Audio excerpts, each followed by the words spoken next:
Hello again, and welcome to another edition of Public Affairs Public Access. I'm your guest host, David Hutzelman, and this is a show where we discuss public policy, political philosophy, politics in general, from a libertarian or classical liberal perspective. That perspective being one that's based on property rights, limited government, rule of law, and respect and tolerance for other people and their lifestyles. So tonight we're going to be focusing with a couple of local experts on one of the most persecuted minorities in Houston these days, and that is the residential property owners. And so if your property taxes have been creeping up on you, and especially if you have been affected by by Hurricane Harvey and the aftermath, this show is going to be of primary interest to you because we have a couple of gentlemen here who have probed into the details and intricacies of HCAD, the Harris County Appraisal District, who assigns a value to your home of which your tax bill is based on, and some of the things that they have discovered and researched over the last, year, 6 months, whatever. And I think it would be of interest to you to hear what they have to say, and that's why I've invited these two gentlemen on the show tonight. And I'd like to introduce them to you now. On my right is Jim Notaware. Jim is principal of Notaware Advisors and has been the past housing director for the city of Houston, and has been very active in local affairs since that time. And on my left is Paul Magaziner, a longtime civic activist. I know Paul from our Metro skirmishes back maybe as long as 10 years ago, but he's a firebrand that is always standing up for the rights of the taxpayer.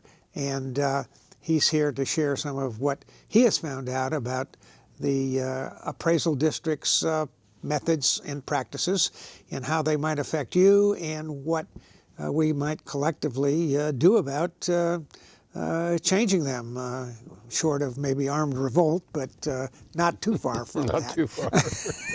But anyway, so okay, I'll let turn it over to Paul for a minute and let him make an opening statement about what taxpayers that have homes in flooded areas need to know about HCAD and perhaps what they can do about it. Well, David, we met regarding Houston Metro, and it was at least 10 or 11 or 12 years ago. Yes, it was. And it's really tough fighting City Hall. Like most taxpayers, one time or another, you find yourself protesting your home residential values. And I found myself doing that April or May of 2017 for the 2017 tax year. So I went in, and you're sitting down with a very nice young fellow, and I'm giving him the reasons basically why my property values were lower than estimated.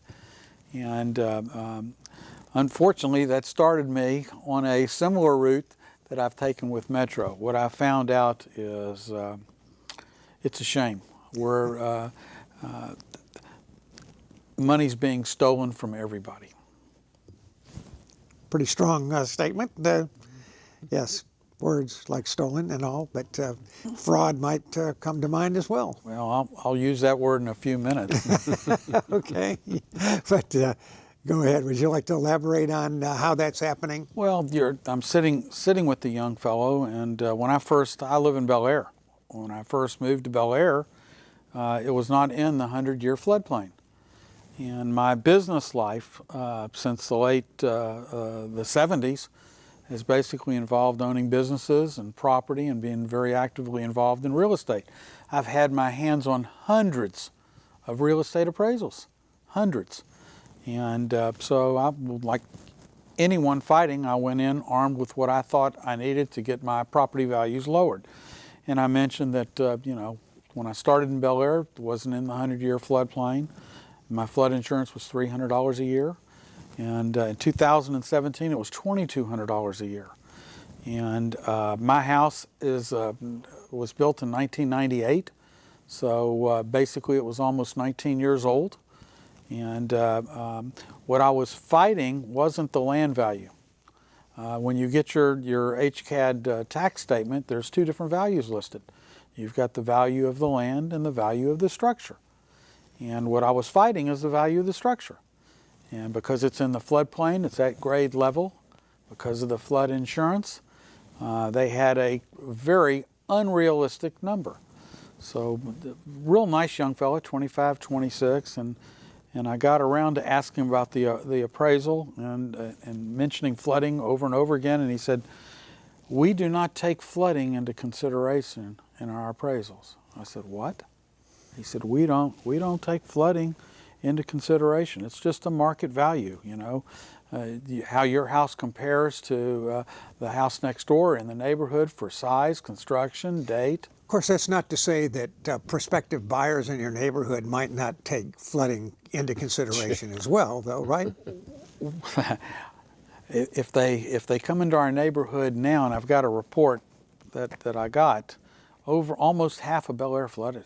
Almost half. Right? Oh. They put out a report in February or March of 18 showing, I think it's 2,200. I've got the report here, and then I see in the Chronicle it's over 3,000.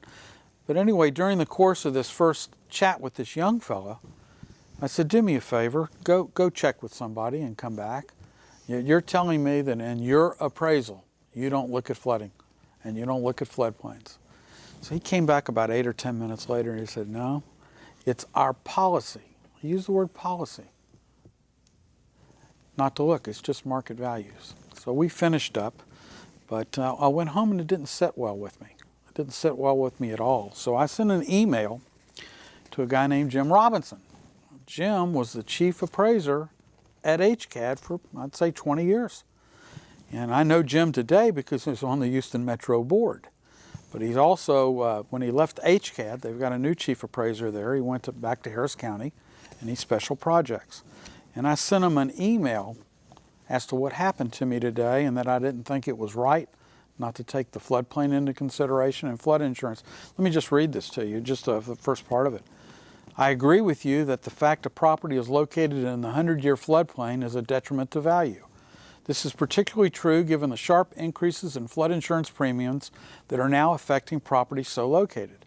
I will raise this issue at the next meeting of HCAD's Board of Directors, and in the meantime we'll send a copy of your email to the taxpayer liaison officer." Well, David, that's where I started. And then it gets kind of interesting from there. From there on. Okay, well, good. Jim, what's your involvement with this property value and appraisal issues, and how do you fit into this scheme of things? Well, two answers to your question, David, and thank you for the opportunity to be here with you. This is a very important topic, not just for my family and me, but for all the citizens who pay taxes in Harris County. The two answers are, first, full disclosure, our house flooded, and therefore we have experience that we wish we didn't have, and we know what it's like to go through the entire process. And as part of that process, we have had to protest our property tax valuation by HCAD, and again, in full disclosure, I have to say that we were successful in persuading the ARB yesterday to come to our conclusion. But in that process, the second answer to your question is... Does everybody have to individually go through that process to get the results that you do? Well, again, two answers. Unfortunately, everybody has to go through that process. But secondly, I wish everybody was as fortunate as we are and have satisfactory results. But the reality of it is many people don't, and they have to go to the next level, which is actually a formal lawsuit. Even if they have enough time to go to the first level? Even if they have enough time and the resources and the knowledge of the process and all of those things. But the second issue is very important, and that is from a policy level what's really going on here. To follow some of Paul's practical example, when I was a child, I liked watching Perry Mason and Dragnet on the television, and later Columbo. And one of the things I learned from watching those television shows was motive. Motive drives almost everything.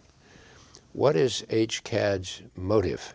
HCAD's motive is to maximize the value of property taxes at the individual level and the aggregate level. Why? Because they represent the interests of the tax collecting entities, whether it's the county itself, the city of Houston or other incorporated cities, the school districts like HISD or Houston Community College. Their entire revenue stream is based upon property taxes, which in turn are based upon the level of property values that HCAD estimates or assesses. So they have every reason to try to keep those very high. Motive is very, very strong. The second thing that happens is you have to recognize the difference between county with a little c, which is where we all live and who we are, and county with a big C, which is the county government or the city government. And you have to understand that there's an adversarial relationship between those two. The city government or the county government wants to raise revenue from the people who live in the little c. It's an adversarial relationship. That's what the whole protest issue is all about. And one of the interesting things, when we all, those of us who flooded at the end of August of last year, literally, I think today is July 27th.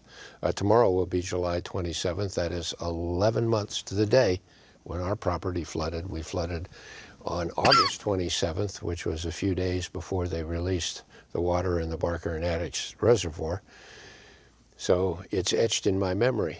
But what's very interesting happens is that for 4 months after that, September, October, November, December, we suffered dramatic losses in the value of our property in two big ways. Number one, we suffered physical and financial damage to our structure. That was immediate. Second thing, long-term, we suffered long-term value destruction on our land. I'll get back to that in a moment. But what Governor Abbott did is offer every county in the state that flooded in the Texas Gulf Coast region the opportunity to have an immediate special reassessment to reduce everybody's property taxes because of the reduction in values for that last 4 months. The city of Katy did it, the city of several cities in Galveston County, etc., Seabrook, etc., all said we would like to reassess our properties and therefore provide some tax relief to the people who flooded. No taxing jurisdiction in any part of Harris County took the governor up on that. Did Bel Air refuse to do that too, Paul? No, during this process, going to the HCAD meetings, I went to Bel Air City Council, not once but twice. Bel Air likes to call itself the city of homes. I know the mayor. I've had drinks with the mayors. I know some of these people. And I went in and the first thing I said is, I did not flood. I'm not a victim. I got lucky. I said, but my neighbors on either side and the neighbor across the street and probably 1/3 of the street flooded. And I thought it was extremely unfair that they have to pay the property tax that they agreed to from the end of August or September through December. And I asked the city of Bel Air not once but twice, 2 different times, ask for a mass reappraisal. Go back in. You have to, and it costs money, $20, $25 for each home, but that would have lowered their revenue. And I was very surprised that these people that I email with, not one email, they sat quietly. And basically what we have here, and Bel Air is not in financial trouble, but the city of Houston is underwater. HISD, Use the pun, right? HISD is a failed institution. That they all need so much more money that they didn't mind overcharging up to 178,000 structures flooded, and they just kept the money. And what was really kind of criminal or a shame is there was a law that was in the legislature in April, May, the special session, which would have made a mandatory reassessment Patrick and Abbott didn't. It never became law. So once you declare it, they have to do that. So one of the things that I'm going to work on this year is to make sure that that law passes. That if a disaster is declared by the governor, that on terms of property taxes. Yeah. But the truth is, as you dig deeper into HCAD, the HCAD has a board of directors. You know who's on the board of directors? The taxing entities. You've got HISD, you got the City of Houston, you got Harris County. The banditos are on the board. And when I met... The stationary bandits, Yeah. as they've been referred to. As a result of the email response with Jim Robinson, I set up a meeting through the Taxpayer Advocate with HCAD, the number 2 and 3 people in HCAD for residential. And it was scheduled for early September. Well, along comes Harvey, so I left town. And I called and canceled, and we pushed it till after Harvey. So I actually met with those first appraisers, the head appraisers at HCAD, after Harvey. And I took in a document and basically explained that I thought that their appraisal algorithm, their appraisal methodology, I said it's one of two. I said, I'm going to use the F word with you. It's either flawed or it's fraud. And then I went on to list it. I've got, a lot of experience in real estate and appraisals, and I went through it. That meeting went on for 2 hours. Right. And then subsequently, a couple months later, I was asked back in, and I actually had another 2-hour appointment with the chief appraiser. All right, we'll get into that. Okay. Before we get into those details, maybe we could help our audience. We've been using this acronym HCAD. Jim, maybe you could give us a little background. What is HCAD? What is the political subdivision to which they are responsible? Can individual cities like Bel Air or Houston actually require them to do something? Is that in the political line of communication or control that allows a city to control HCAD in their neighborhood? Or to what authorities do HCAD to whom are they address? responsible? Yeah, to whom are they responsible? HCAD, as you mentioned earlier, is the Harris County Appraisal District. Their responsibility is to determine every year the values, the market values, and therefore the assessed values of every property within the county limits. Those values are the basis. Regardless of what municipal jurisdictions or Yes, exactly. school districts or hospital districts or... Exactly right. Okay. And that is the basis upon which each of those jurisdictions or districts like HISD or HCC, the City of Pasadena, the City of Houston, The port. provide their tax rate against the assessed value. Your property taxes are the product of two different numbers. One, your assessed value, and two, the sum of the local rates.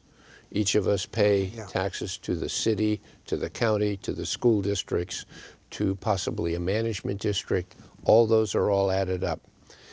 So what HCAD is responsible for is providing equity in the valuations across properties and over time. It's a very complicated process, but and under normal circumstances, it's complex and controversial enough, but when you have a hazard like Metropolitan Houston went through and all of Harris County went through with Harvey, everything is dislocated and the concept of equity gets fractured and turned upside down. Okay. Now, do any of the taxing jurisdictions like the City of Houston or HISD have the ability to influence HCAD? No, I believe not. They are responsible to the commissioners of Harris County. But they could request a mass reevaluation? They No. not only could, but No, HCAD can't. No, I know. The I'm taxing the cities. the taxing entities, all of them could They could have could. asked for it, but instead they just took your money. Yeah, okay. Paul used the F word. I know a few other F words, but one that I will politely say in this conversation is the French word faux, F-A-U-X, Okay. which means fake. The reason that they offered for not doing a mass appraisal is that it cost too much. But they forgot to tell you that on January 1st of every year, 4 months after the flood in September, or in August for September 1st, they have to do a mass appraisal every year anyway. They could have taken the January 1st, 2018 values Just done it earlier. and then retroactively applied them to September 1st. Basically, they offered a faux defense. Okay. Paul? Why don't we go on with the details of your research, Paul? Well, what I was arguing personally, and then started arguing from Harris County for everyone, was when you get your tax statement, it's got two different numbers on it. One is the land value, and one is the structure value. And so you ask, how can people keep rebuilding? Not once, twice. We heard 5, 6, 7, 8 times. We heard amounts collected of $1.8 million. The way they were able to do that is HCAD structure value. And that's what I argued to the chief appraiser and to the other two appraisers. Your structure values are wrong on houses in the 100-year floodplain or properties, commercial or residential, that have previously flooded before. It's either your algorithm, there's something wrong with it, and you have to change it. Which evidently they didn't include floodplain in their algorithm. No, no, but it turns out on meeting number 1, the first thing they wanted to defeat was, we don't have a policy. There was no policy on floodplains. So they got that out of the way. And then the next thing we got out of the way in the meetings is they didn't believe there was a conflict of interest, that HISD is on their board, dead broke, that particular representative isn't trying to find ways to keep the values up, to keep the money going to HISD. Let me tell you what I learned just recently, and I just couldn't believe it. I asked what the depreciation structure was on the structures. What's the depreciation timeline? That this is going to determine how much, what? Well, if your house is brand new and it's worth $100, and it's on a 50-year deal, then it's worth $98, $96. It would decrease by a schedule. Okay. And I found out The value that HCAD should use. Yes, that HCAD did do something with their depreciation schedule. They did it in 2014. It was 50 years. They increased it to 75 years. Which allows your value to go down slower than it would. Slower, that's slower, exactly right. Yeah. Keeping the structure value up. And so you say, everyone knows what their house is worth. And I'll just use Maryland because Bel Air is close to Maryland, and Maryland's had a terrible time. You had a lot of 40, 50, 60-year-old ranch-style homes built at grade that flooded 3 times in a row. And yet when I was in my meetings with HCAD, they put up a chart. Do you know that valuations, HCAD's overall valuations for Maryland went up 14, 15, 16, 17? In the face of the Harvey flood. And I said to them, you're proving my point. How can that be? Well, one way that it can be is they changed the depreciation schedule. Okay. And so what they have is way too much value. If your home, and I'll just use a number, was $600,000, and they said the lot was $350,000, and the 50-year-old house is $225,000 or $250,000, and then one of the appraisers said to me, you know, a lot of people want us to keep the structure value up, arguing that the market value was $600,000 unless it floods. All right, it was $600,000. Of course, if you don't have flood insurance and pay for that, you're in a world of hurt. So they have intentionally kept the structure values up so that FEMA can keep. You've got this thing called the 50-50 rule. If you flood, you can't exceed 50% If the improvements to improve your house, get it back to where it was, is over 50% of the structure value, you can't do it. You'd have to raise it. And so I'm starting to look at this, and I think on the F word, to me, my opinion, it's fraud. Just fraud. Why was there a sentiment to keep the structure value up? Because of resale issues? No, for rebuilding purposes, for flood insurance purposes, the FEMA, the 50-50 rule. Oh, okay. The higher the structural value, the better the chance that that homeowner, when they flooded the first time, the second time, the third time, would keep rebuilding. Wouldn't exceed the 50. That's correct. That's Okay. what it's All right. all about. And so what we've learned, what Jim and I have learned, is the right way to do this is what's happening today. You see class action lawsuits against the Corps for releasing the water. And basically, These are the Barker Cypress Reservoir that is you're correct. talking about. And so what really needs to happen on this, but cannot happen, is a class action lawsuit against HCAD. Everybody in Harris County that's flooded, where they've gone into the floodplain.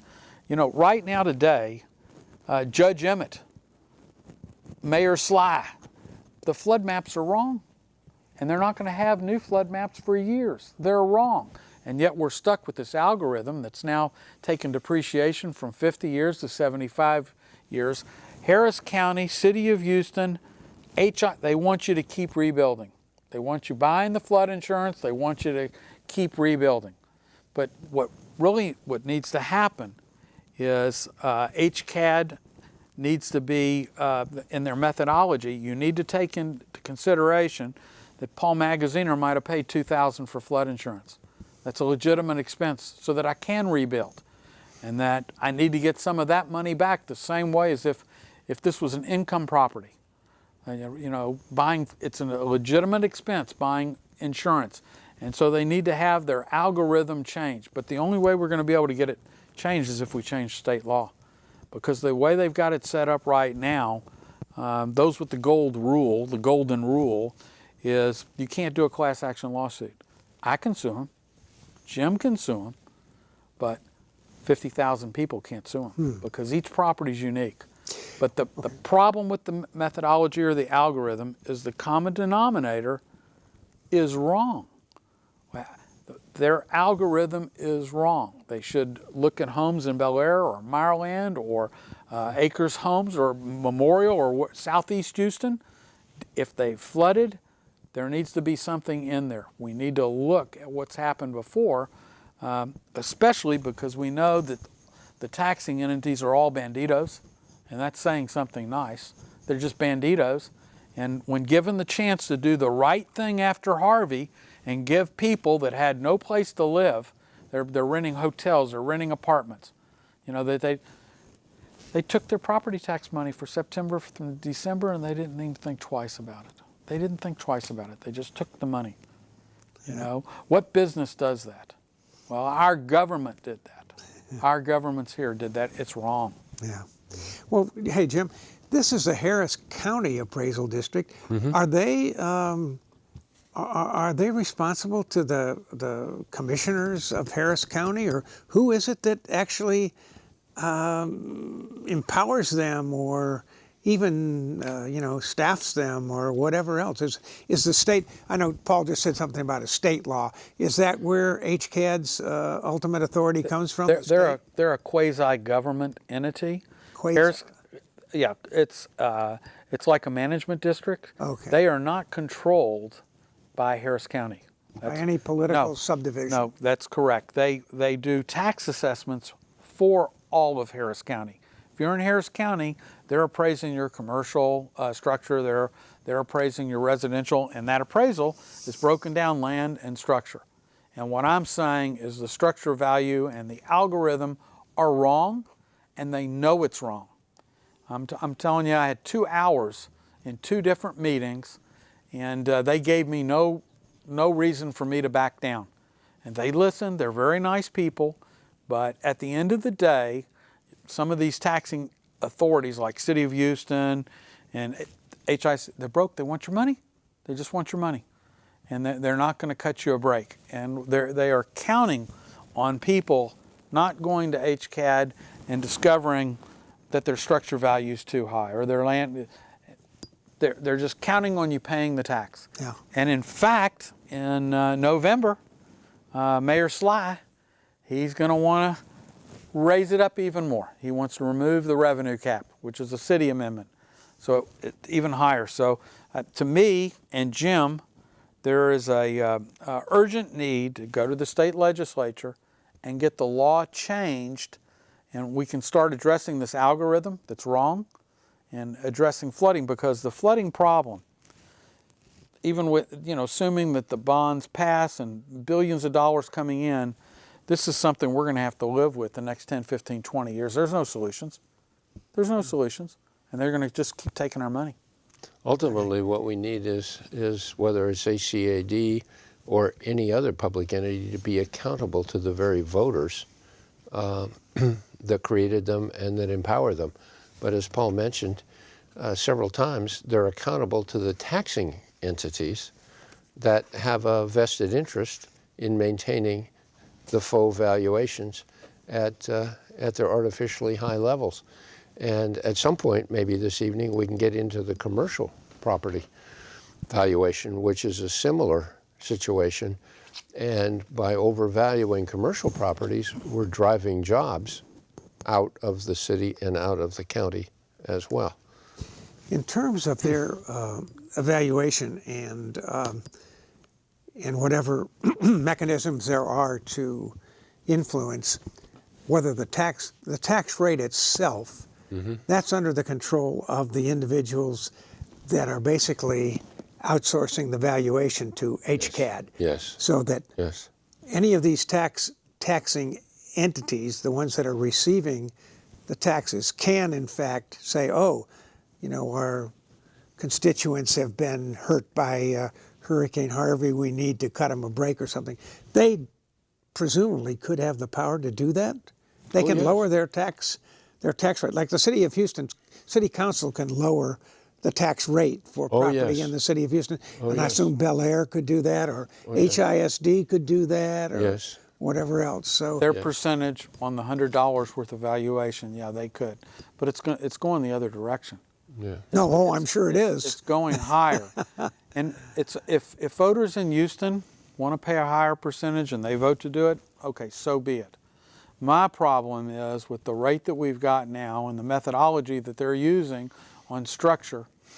Basically, the structure values are too high, especially if you're a building, in Bel Air, going back to Bel Air, they changed city code. You after 2007, you got to be 54 inches off the ground.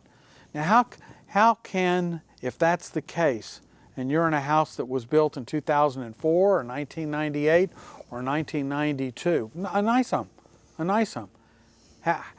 how can HCAD not take that into consideration, that you're going to have to buy flood insurance, you're at grade, and that shouldn't affect the overall money you pay? Yeah. So they're wrong. We've got to get the algorithm. And HCAD employs many appraisers, and all these appraisers are licensed. Okay, so it's just like By a lawyer. HCAD? No. Oh. State of Texas. State of Texas. And there's something called USPAP, and it's Uniform Standards of Professional Appraisal Practice. And it's 500 pages long. I went through it. Flooding's in there, environmental's in there, but good old HCAD doesn't look at flooding. Okay. In their appraisals, it's strictly market value.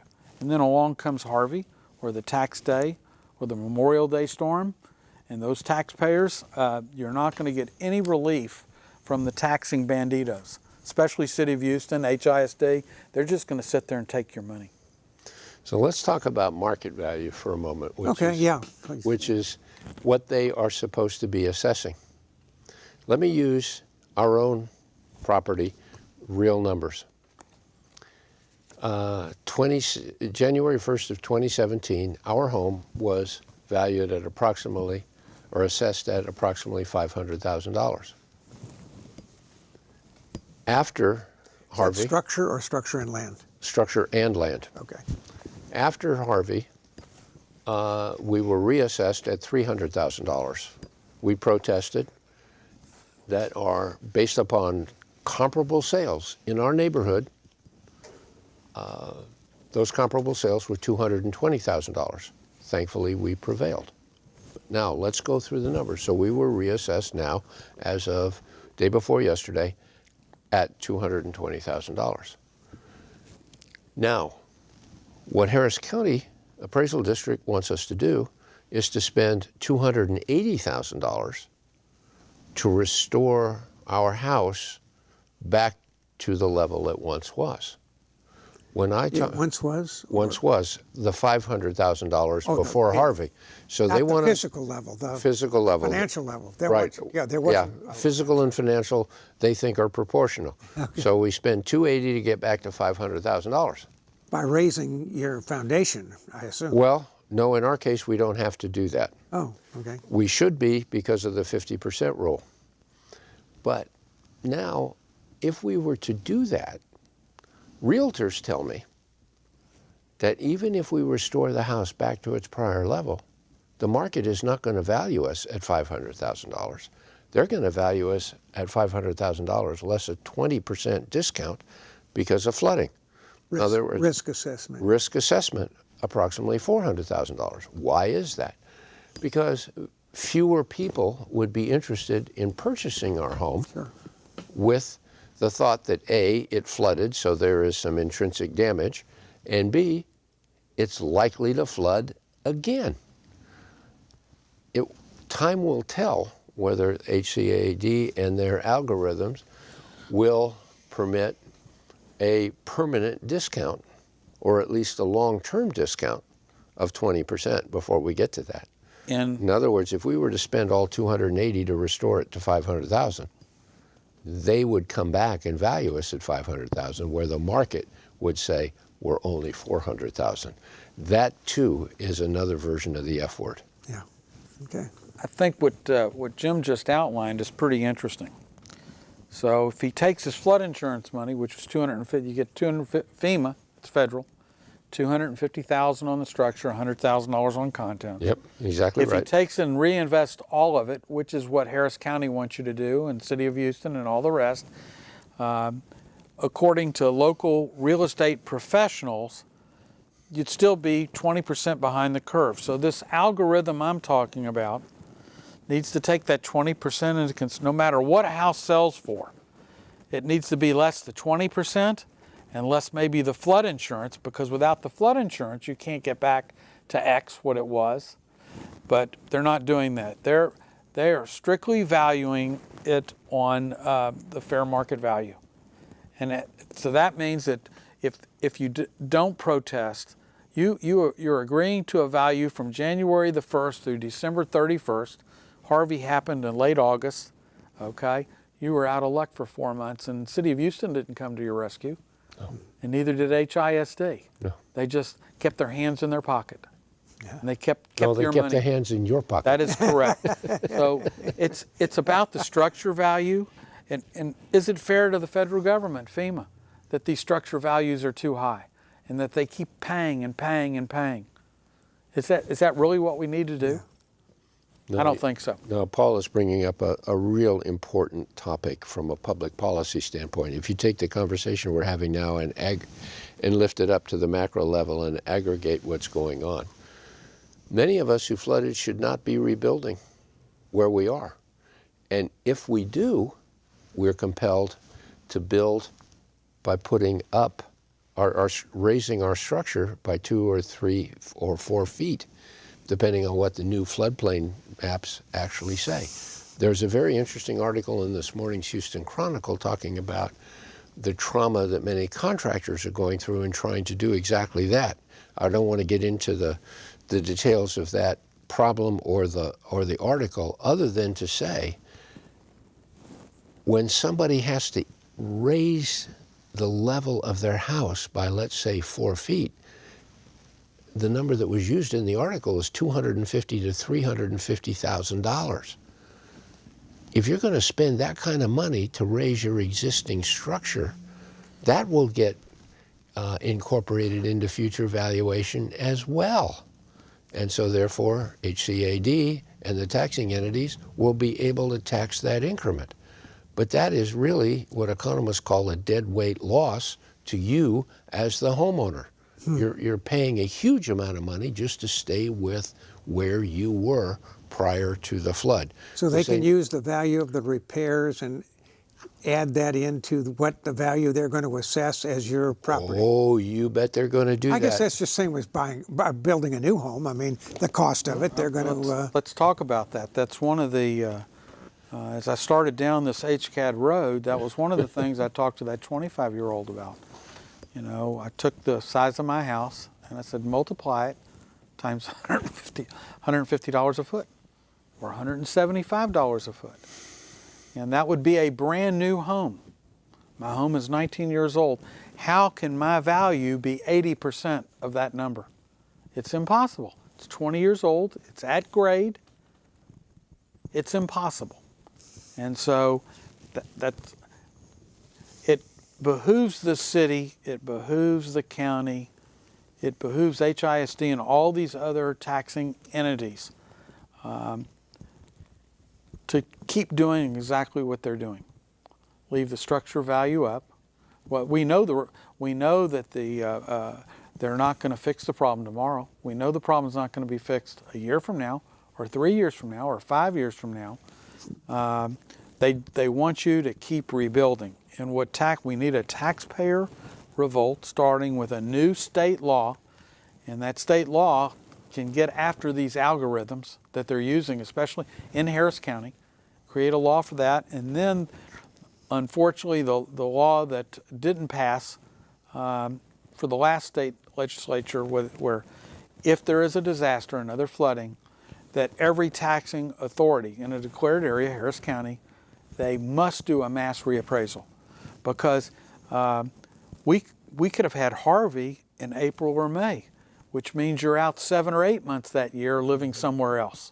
So we have to have that new state law on the books, and we've got to have some sort of a paddle to hold HCAD and other similar HCADs around the state responsible, and valuations not be just on market value. That's got to take into consideration flooding, it's got to take into consideration environmental, as per the standards. To the extent that market value could take into evaluations of flooding, the problem is that the people that get to choose the comparables in a market evaluation don't have to take the flooded properties to compare your properties to. They can cherry pick which properties they want to compare your property to and tell you that they've used this very objective market value approach for you. 1 year ago, they were using houses 4 feet off the ground for me. This year, they weren't. They were all comparable to mine. But the problem was, the earlier you go in to see, like in Bel Air, I told you almost half of Bel Air flooded. And so when I talk to the realtors in the Bel Air area, here's what they're telling me. There's not enough buyers. You know, there were 75 new homes in Bel Air, $1.5 million, $2 million. Okay, now you got hundreds of lots, you've got hundreds of houses. It's gone for a few years. The market value. Yeah. It's very interesting what Paul just said.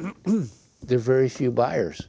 What does that tell you in a supply-demand marketplace where the market value price is too high? Guess what?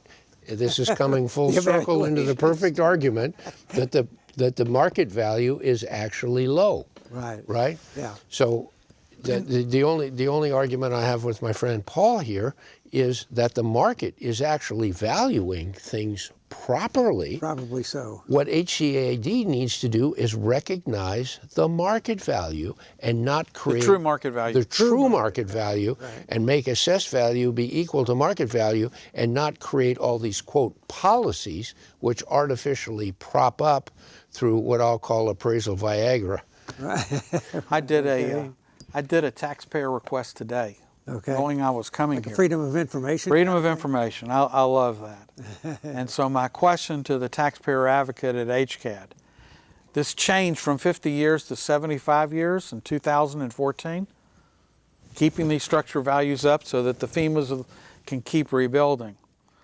Was that an HCAD board decision, or was that a decision of the chief appraiser? Could he make that decision?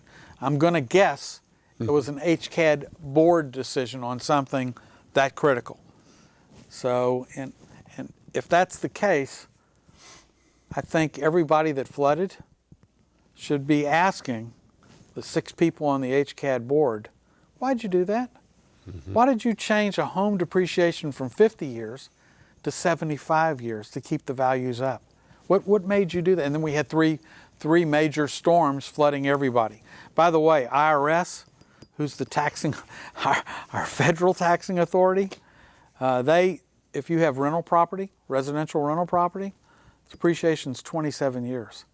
They allow that investor to depreciate that home over 27 years, but good old Mr. HCAD, 75 years. And the 75 years is all about keeping the structure value up so that they can keep tapping FEMA so that when you do flood, hey, put your 250 back in. And where what should be happening, and Harris County's doing a little something about it now, $2.5 billion bond, we need to fix the problem of flooding. We need to fix the problem, you know. See, really what should be happening is instead of the system, NFIP, National Flood Insurance Program, which is part of FEMA, FEMA itself, the city, the county, all wants everybody to go back to the world that existed before the disaster. They want everybody to rebuild. In some cases, they want to incur massively extra costs by raising your property. But fundamentally, we should be like a golfer with a mulligan. We should figure out what the proper do-over actually is. If we have the opportunity to rebuild our communities, we should do it in a much more sane way. We should not be putting things back in harm's way. Starting with, as Paul mentioned just a moment ago, we should solve the problem. We should build far better and more expansive detention. We should build far faster conveyance mechanisms, and we should keep people out of harm's way. We should revision what our city actually is. In terms of whatever the administrative or bureaucratic structure that HCAD lives within from a state standpoint, is it reasonable to assume that other counties are using the same algorithm that Houston is using, or do they have... I know this, Galveston did a mass reappraisal. They felt kindly on their citizens. Houston has we've got a bankrupt city. We got a bankrupt city.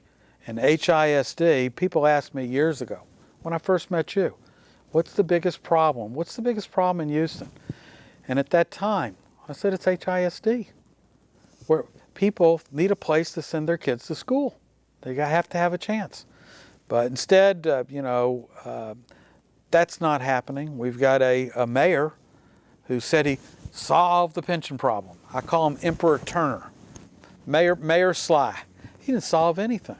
So, Houston's got big problems, and unfortunately, I don't think we've got the right people in place to solve the problems. Well, in terms of solving the problem, at least with appraisal districts, what would you be interested in going to Austin to tell the state legislators that they need to do? What would be your prescription for them? Two things. Sarah Davis was the individual, the state rep, that proposed this law that if the governor declares a disaster, all the taxing authorities had to do a mass reappraisal. And she had that in special session, and because they're worried about restrooms, they just didn't get to it. And then 4 months later, you got Harvey. And all these people are out all that money. So I would like to see that new law on the books. And I would like to see something on the books that allows us to have a little bit of power over HCAD. Okay, to go on this algorithm. I couldn't create an algorithm. I don't know exactly what the methodology is, but I can tell you this, 75-year depreciation is wrong. The fact that I'm spending all this money on flood insurance and I'm not getting any kind of a benefit. If you're spending $2,000 to buy flood insurance, okay, Like I told you, I'm spending $10,000 a year to buy flood insurance. then Galveston. then that should come off your property tax bill, and then you shouldn't be paying that property tax. You ought to assume, worst case, that something's going to happen to you that year, the next year, and so you, at 20%, maybe it's 20%, maybe that's the reasonable number. That if you're in Bel Air and over 3,000 properties in Bel Air, maybe it's 25%. You know, it doesn't matter that a home's selling for $1 million. That home should only be taxed at $750,000, and that these appraisers, to me, my opinion, that work for HCAD, if you've got a home at grade level and you're in the 100-year floodplain, okay, there's got to be a hit against the valuation on that. It's got to be a hit, and they're not doing it, and they, HCAD, City of Houston, HISD, from a tax angle, they have us exactly where they want us. We're powerless. It's divide and conquer. You know, I'm retired, so I've got the time to go to district court. I've got the money, I've got the time, but if you talk to 10 people or 20 people, 18, 19 out of 20, they don't. So they're collecting that money. So we'll start with the state, and then I'm hoping people from your program will pay attention. They'll go look at their structure value. You know, they've got a 2,000-foot house, okay, and look at what the value to build a brand new house. You know, if you're in Katy, you're able to build homes for $100 a foot, $80 a foot, $120 a foot. What does it cost to build a brand new home? And then you're in a home that's 15, 20 years old, and your structure values 80% of that. Forget it. That's not realistic. And that's what I told the appraisers. What do you think about the Go ahead. the makeup of the appraisal board? Isn't this kind of like the fox guarding the hen house? Yes. How should those boards be constructed, and could that be a reform that's carried out in Austin? Oh, I think so. I think it would be very much of an adjunct or a companion to what Paul just mentioned, and to have better accountability, better governance. There could be gubernatorial appointees, Harris County people that the governor appoints. There could be appointees of the Commissioner's Court. There could be appointees from some of the incorporated communities, cities, etc. We could create a government. People that don't have a direct vested interest in keeping your They want to property tell values you, up. Jim Robinson, who's a good guy. Yeah, I know. He's a general. Jim's a good guy. There's no question about smart guy. But he's worked for Harris County all his life. Yeah. He works for Harris County today.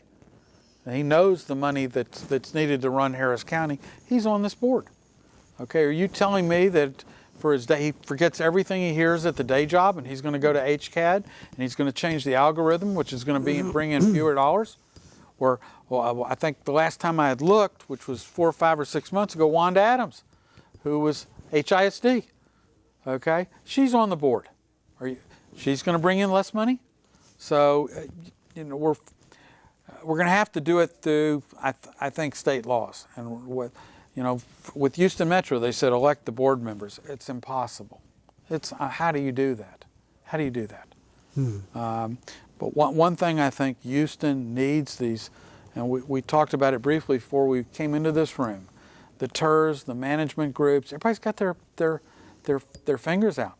You know, the downtown districts, midtown, the richer districts are grabbing all the money, and for the last 15 years, outside of this HCAD deal, I've been fighting for low-income communities.